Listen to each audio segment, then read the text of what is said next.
the next slide, that'd be perfect.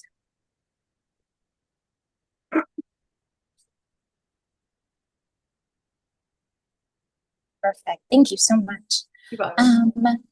Okay, so um, when someone hears about occupational therapy, sometimes people jump to occupation and having to do with work, but really we view occupational therapy as making sure people can do the things that occupy their time.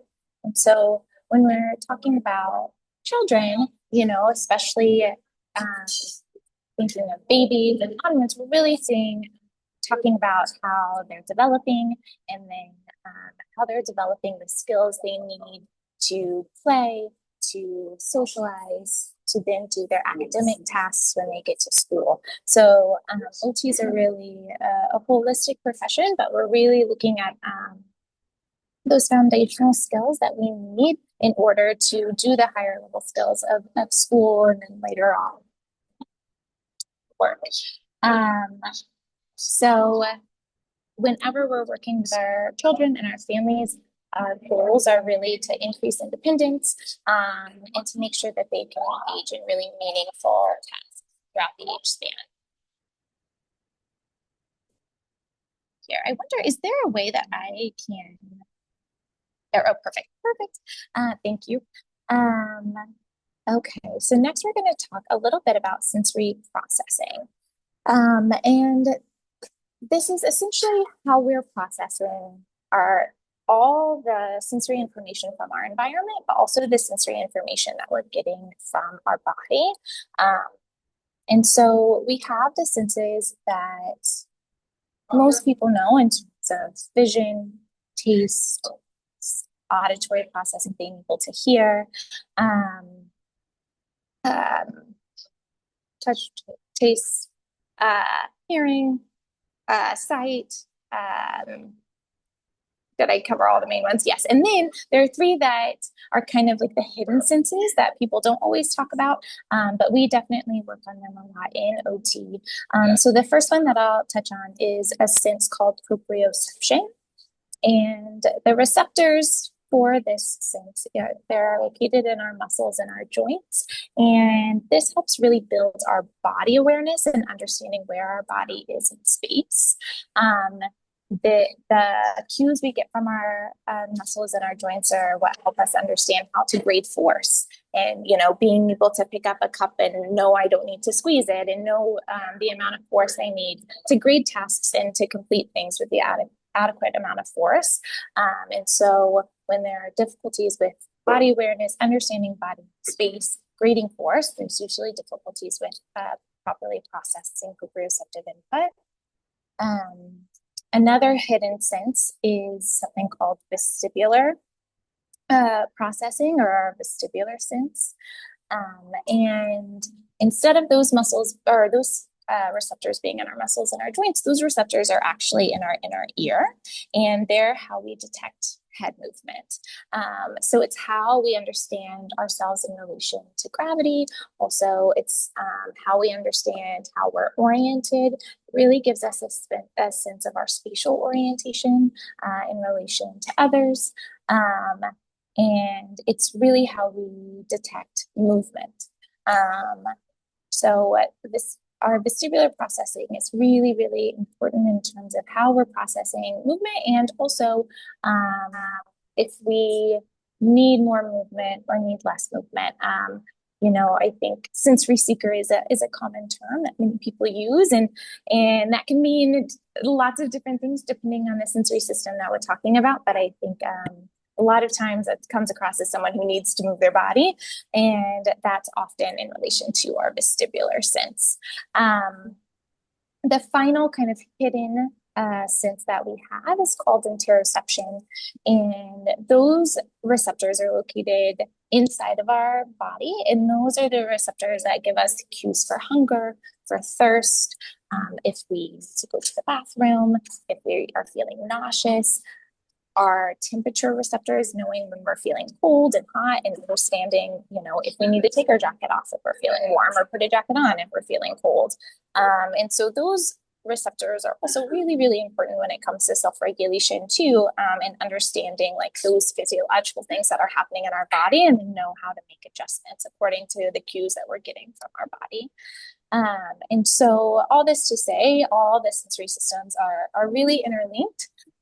Again, we view the body very holistically, and we're looking at sensory processing differences. It's important that we're looking at the whole picture and all of the senses and how we're integrating them as a whole. But just wanted to kind of differentiate some of those, especially the ones that are a little less talked about. Perfect, thank you. And so when we're talking about why is sensory processing important, it's really how we integrate and process this information in order to respond and be able to modulate our responses. So kind of to I don't want to read directly off here, but kind of to go through each of these steps. The central nervous system is what's going to organize that sensory information that's constantly coming in. And it's talking about the intensity, frequency, duration, complexity of the information. And then our central nervous system then needs to modulate that. Sensory modulation is the ability to adapt, to facilitate or inhibit the responses with the same proportion to the sensory experience, So an example of this not occurring is if there is difficulties with tactile processing and a child touches something that they're not, properly processing the input, and they have more of a tactile defensive response. And it may be a really, really big response to this discomfort that their body is having a difficult time processing. And so we would say, kind of the reaction isn't in proportion to the stimulus. And so working on sensory modulation to help both of those kind of balance out, and there is modulation in a proper response to whatever the stimulus is. So a child who's modulated can maintain homeostasis and is ready for interaction and learning. They also can scan sensory input for relevance and filter out what is and what is not relevant, which results in attention and focus. And so, you can see we're kind of talking a little bit of a shift now when it comes to a child who's then expected to focus in the classroom.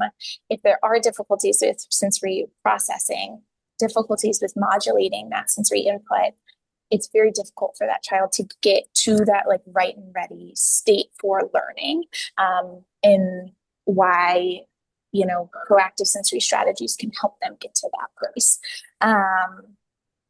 And so kind of looking here, we have what we call as the pyramid of learning, and we refer a lot to this in our practice.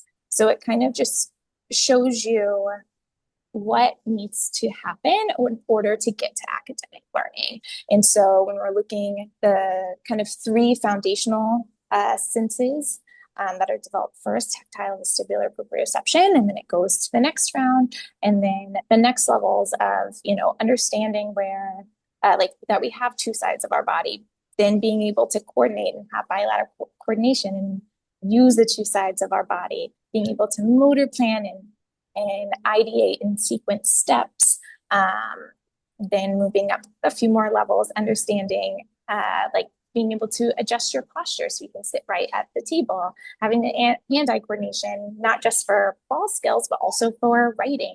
And then, it continues to level up, and then we look more at being able to complete everyday activities and the behavior that goes with. And the final point is academic learning. And why we really like this graphic is it just shows that when our kids are in the classroom, there are so many foundational developmental milestones they have to achieve in order to get to that right and ready place. And when we're working with a child, we're really looking at where are they in this pyramid so that we can work on those areas and then get them to the place that they need to for learning. With that here, I know we've kind of jumped, and I'll have time for questions at the end, but before I kind of get into more of the self-regulation portion, I just want to see if there are any questions after all of that information.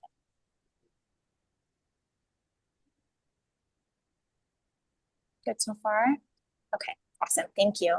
Okay, So I'm gonna get a little drink of water here. Um, so next we're gonna look at some red flags that you may see if there are sensory processing differences. And these are just examples. It doesn't mean that, if your child has one of these things that they're automatically is a sensory processing difference, but these are just things to look out for and maybe a time to visit in OT to get a better understanding of what's going on. So looking at the first quadrant of dislikes messy play, or can't get enough of messy play, touches everything, hits, pushes, pokes, maybe dislikes or shows distress during hygiene tasks. So this is really looking at our tactile system, and it's kind of looking at the two sides of, we have the friends who cannot get enough touch, that they constantly maybe want to have a fidget in their hand, maybe they're constantly holding on to somebody or grabbing, or they, maybe hitting, but as a parent, you're like, they're not mad, but they do seem to be pushing others, or their hugs are really too big, or whatever it might be. And there could be multiple things going on, but that could just be, one side of really seeking tactile.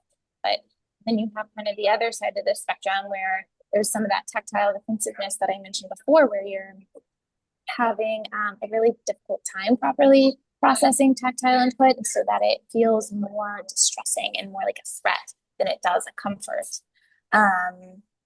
Going to the upper right quadrant, when it says bumps into objects and others, trips, falls often, poor personal space, decreased body awareness, clumsiness, and having difficulties with coordination, those are some kiddos that may have difficulties processing that proprioceptive input, that vestibular input, because they're not getting appropriate feedback of where their body is in space. They're not getting appropriate feedback on how to grade force. And so they're having difficulties coordinating their body, motor planning, and then also understanding how their body relates to their environment. So it can come across very clumsy or uncoordinated, but it's because they're not getting proper feedback to their body. And so they're not knowing how to respond in a more coordinated fashion. Looking into the bottom left box, in constant motion, fidgeting, twirling to walking, those are signs of really seeking that movement and that vestibular sense, and needing more vestibular input. And then you have kind of the opposite side of talking about they may be fearful of heights, and they may not want to go on a swing, and they may really fear movement. They may have difficulties in a car and getting car sick. And so that's kind of looking at our vestibular sense and the two sides of that pendulum, where they can't get enough movement. They really want speed and fast and spinning, or they may be more insecure in movement and not having a good understanding of movement. And so they're more resistant to engaging in that type of sensory play. Looking at our bottom right quadrant, this is kind of covering a multitude of sensory groups here, but covering ears, could have auditory sensitivities, distracted in busy environments and zones out, or dislikes large group settings. That could be that the auditory input is really overwhelming, and they're having a difficult time processing the auditory input and also filtering it and understanding, picking out the voices that they want to hear or need to hear. But it also may be from a visual standpoint of having difficulties processing visual input and getting really overwhelmed by what you're seeing as well. Picky eaters.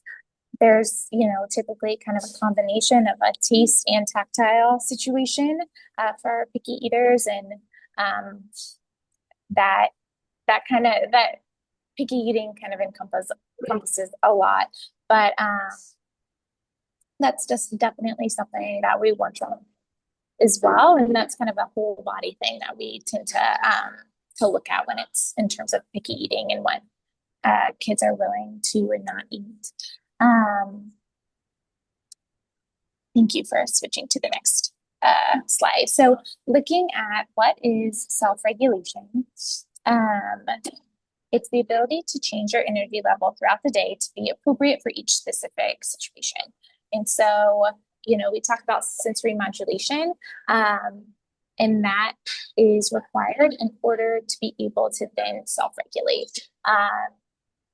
So kind of to go through this slide a little bit, it talks about how as adults, a lot of times we have a better understanding of our bodies and the way that our bodies process sensory input. Because even as adults, we seek different tools and we all process sensory input differently.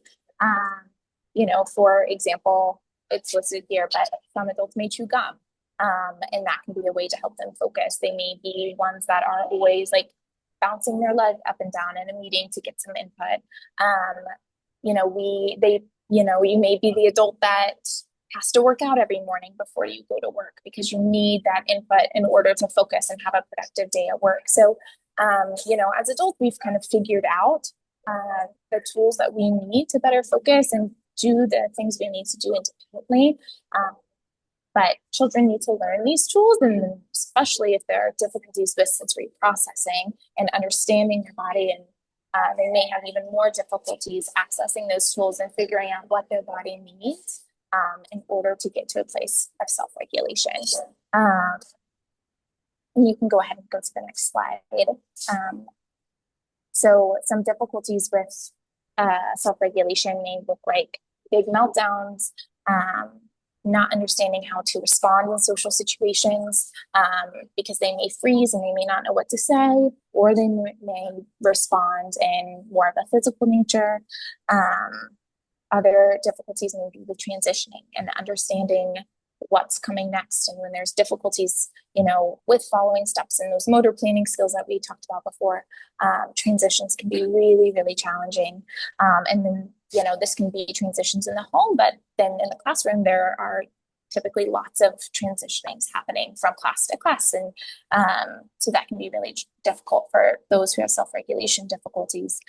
It may look more like inattention or not being able to focus. And whereas that's more of a coping mechanism to try to help them get through the day. And then, you may see others that they show some rigidity, or they may just have decreased flexibility when it comes to change because they're really holding on to what they know, because if everything else around them feels really overwhelming, they have to hold on to what is predictable in order for them to get throughout their day. So those are just a few examples of red flags for difficulties with self-regulation.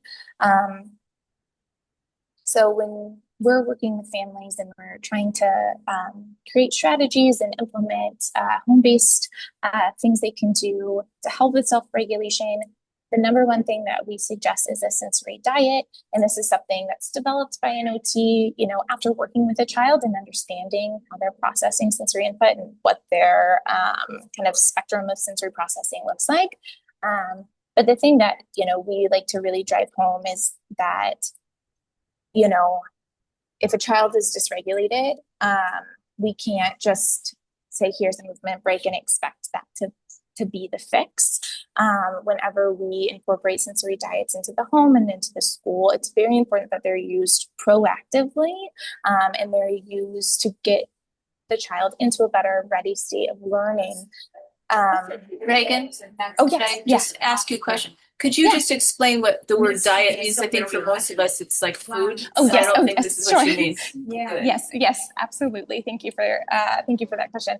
So yes, so it's definitely not a diet like food.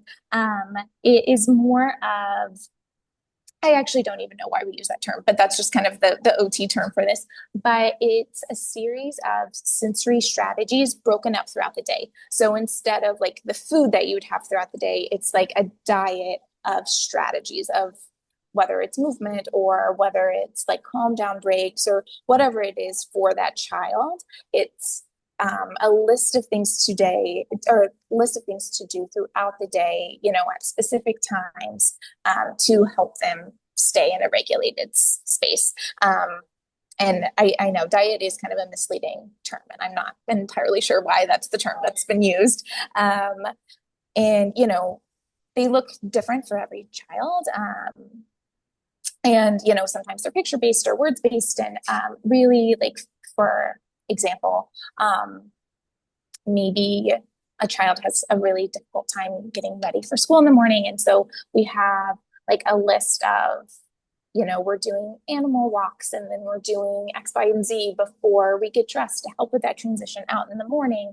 And so when we're working on a sensory diet for a family, it's really hand in hand with the parents and the families to do something that is actually feasible within their routine, and something that can actually happen and that's impactful for the child. And so maybe we make one and the parents are like, this worked for a week, then it stopped working, what can we do? And then we go back to the drawing board and collaborate to make sure that it is functional. But again, it's definitely something that we use. We don't use it when they're in a dysregulated spot necessarily. We're doing it proactively. Also, constant parent and school communication with our families to help them across environments. We'll talk in that bottom left corner, it talks about self-regulation programs, and we'll touch on those in just a second. And then the bottom right corner is just some of the examples we may have in a sensory diet in terms of using tools, movement, and other types of strategies. I think in the next slide. Yes, perfect. Okay, so the Zones of Regulation is a program that was developed by an OT, and essentially what it is, it's to help give verbiage to children to better understand their feelings and to connect it with not just the social emotional aspects of feelings and emotions, but also what's happening internally in their body. So, it's broken up, as you can see, into a blue zone, green zone, yellow zone, red zone. But we're not just talking about feelings. I may be talking about the red zone and, maybe a child is feeling really angry, but we're not just talking about the anger and as if that's bad, because all of these zones happen for many of us throughout one day. We may experience all these zones, but, connecting it to what's happening in our bodies of when we're in the red zone, often our heart is beating really quickly. Our breath rate may be higher. We may be feeling red in the face. And so it's something that we use to really help bring awareness of emotions and giving language, but also really connecting it to what's happening in the body so that these kiddos can also better know when they're going from zone to zone, when they are feeling more at a calm and ready space in the green zone, or when maybe they're starting to feel, silly in the yellow zone, which is a great thing to be yellow, but, isn't an appropriate time. What can we do if we're maybe feeling really silly and excited, but we have to, transition to reading at the rug, and being able to combine those with strategies, whether it's more of a calming strategy, or if we're in the blue zone and feeling really tired, something that's going to make us feel more energetic and feel more ready to learn. We use the Zones of Regulation more for older grade school. And then this next one, the alert program, is something, it's a little more simplified. It only has like kind of 3 spaces that we use for our younger kiddos, more toddlers, preschool. And instead of having direct words with emotions, the alert program is in relation to like an engine of a car. So we're like acting like our body is an engine. And so when our engine is running slow, like we're running out of gas, that's when we may be feeling tired or sick or bored. If our engine is running really fast, that may be even feeling more like that super excited. We may be feeling dysregulated. We may be feeling, really angry. And then you have the green, your engine is running just right. It's kind of the language that we use. But again, when we do discuss like this curriculum with kiddos and we're explaining it, it's not that any of the speeds have a negative, because it's natural and we're supposed to kind of have different speeds at different points in the day. But that kind of goes back to that modulation and being able to figure out, how to modulate your body to the environment and pick up on what your body's feeling. So this is an example of a visual that we may have in like a classroom to support a student, of some different tools they can use if they're feeling too fast. And this is something that, a teacher would help them with, and like the OT would go over and practice these things. But it gives a few different examples of, maybe it's getting some heavy work with, lifting a heavy ball or doing animal walks, or doing wall push-ups. But it also may be, some more calming activities like deep breathing and getting a drink of water, and maybe getting a big squeeze and a cushion, really grounding input when we're feeling too fast. So that's just an example of something that we may have in a classroom for a child.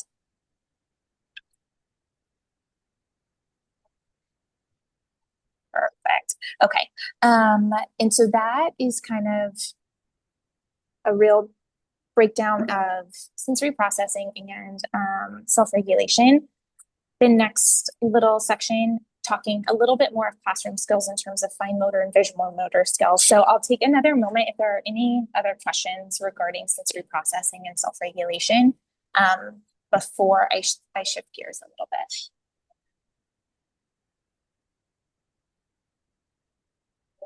Oh, good. Okay.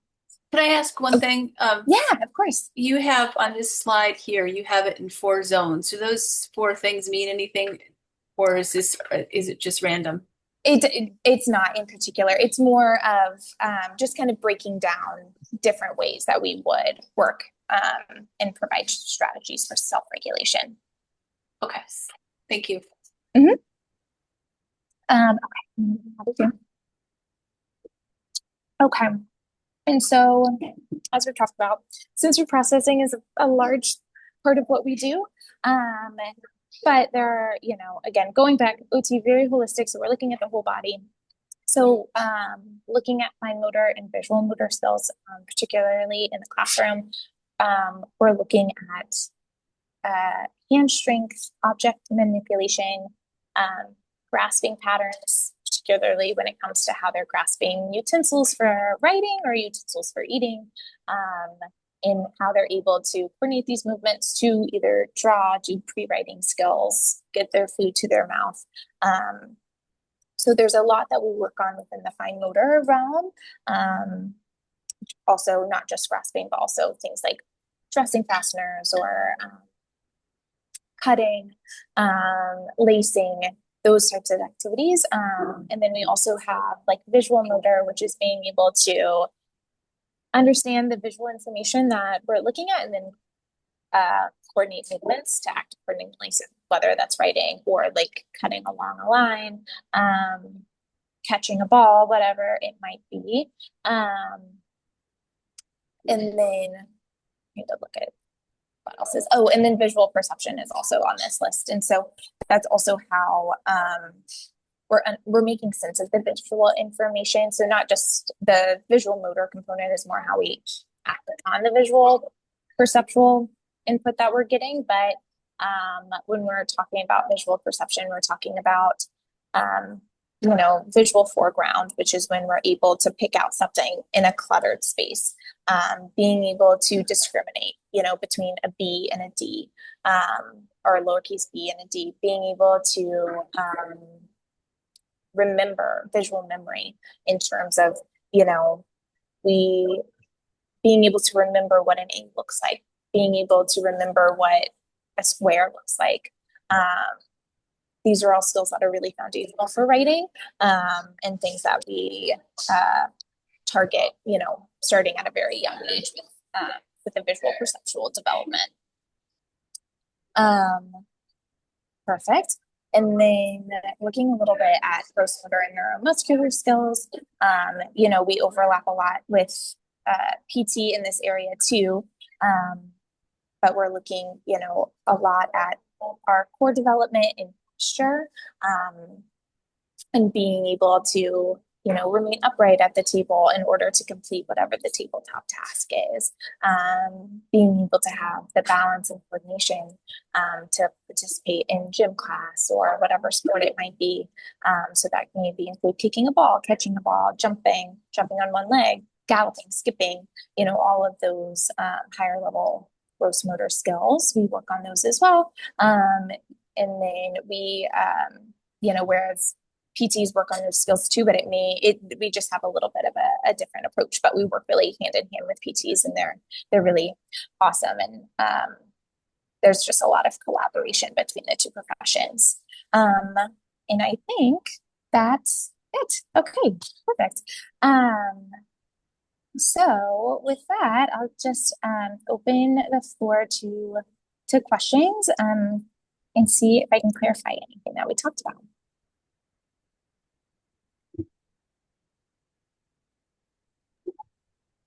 What are the first steps? Like if you are referred and someone says, you know, OT, what are the first steps that you take in helping to decide what happens? Yeah. So when a family calls, we kind of had to have two different routes. We have both a formal evaluation, and then we have an informal assessment. And so an informal assessment it's shorter. It's typically 45 minutes to an hour. And it's really just based on clinical observations that the OT is making. Whereas a formal evaluation is longer, typically an hour and a half to 2 hours. And there's always standardized testing happening during an evaluation. So you get both the clinical observations, but also those objective measures from the standardized assessment. Both kind of have a time and place, and it really just depends on the needs of the family and what is bringing them to Bloom, and what information we need to gather in order to kind of make a game plan and see what the child's goals would be or what they would benefit from working on. So after having either an assessment or an informal evaluation, there's a meeting with whoever the therapist was that conducted it, where they would discuss and review the results, talk about goals if OT is warranted, and then scheduling for sessions. So typically when a family comes to us and they have an assessment or an eval and we've decided OT is the best plan of action, then they are paired with a therapist who works with them weekly. And some families come 1 time a week, some 2 times a week. Just kind of depends on the needs of the child. But when you do work with the same therapist on a weekly basis, and then that therapist is then emailing the family weekly on updates on the session, strategies to do at home, again, developing sensory diets or strategies for the school, home, whatever environments they are needing support. And, as the child makes progress, there may be, you're like, okay, perfect. We met the goals. We're ready for discharge. Or it may be like, we met X, Y, and Z. Now we've noticed this is happening. Can we shift our focus and work on this? And so that's kind of the arch of what happens when a family comes to us.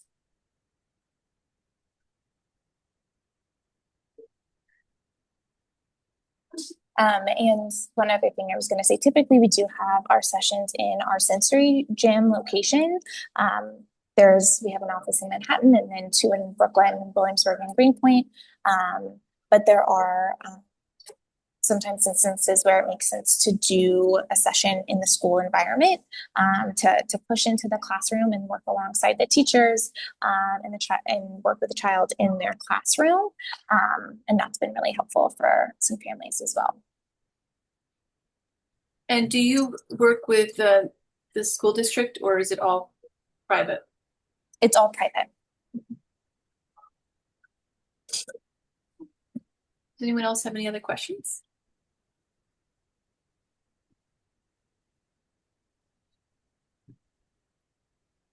So I did record this session, so I'll make this available then if somebody missed it, that was interested. And thank you, Reagan, for sharing this information.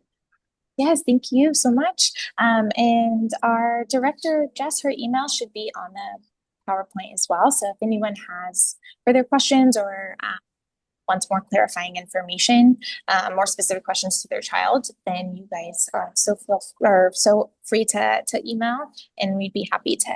Oh, please do share. Oh, sorry. I just saw your chat. 1 second. Any book recommendations? Um, I think one of the best that if is it's a child who has sensory processing difficulties, The Out of Sync Child is a really good book.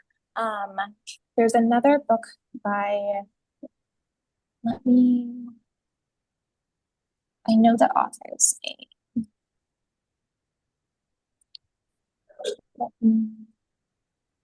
Oh yes, Raising a Sensory Smart Child um, is also by Lindsay Beal. That's and also a really awesome book too. Here, So I can the out of sync child, and then Out what was the of other one? Sync Child, and then Raising a Sensory Smart Child. Okay, thank you. Thank you for bringing that question up. Yes, Laura. thank you so much. Okay, wonderful. Okay. All right. Well, thank you so much, Reagan, and thanks for everyone for joining, and hope you have a good rest of your day. Thank you so much. Take care, everybody. See you at 1:30 for the teachers.